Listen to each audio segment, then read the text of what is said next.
আপনাদের সবাইকে স্বাগতম জানাচ্ছি। এখন শুনুন আজকের একটি গুরুত্বপূর্ণ আবহাওয়া সংক্রান্ত খবর।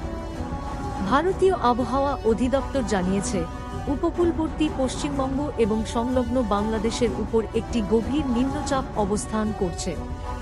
29 মে তারিখে সন্ধ্যা 5:30 এই গভীর নিম্নচাপটির সর্বশেষ অবস্থান পর্যবেক্ষণ করা হয়েছে এবং এর পূর্বাভাস প্রকাশ করা হয়েছে।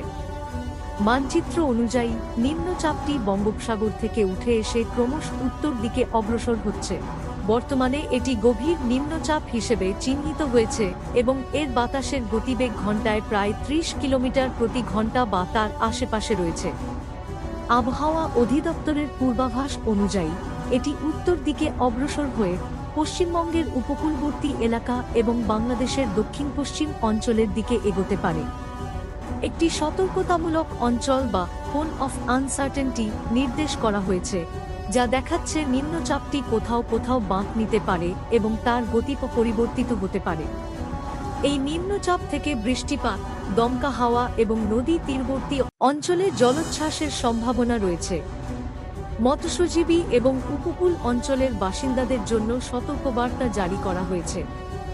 আবহাওয়া অধিদপ্তর আরও জানিয়েছে, যদি পরিস্থিতি পরিবর্তিত হয় তাহলে নিম্নচাপটি ঘূর্ণিঝড়ের রূপ নিতে পারে, তবে এখনই সেটি নিশ্চিত নয়।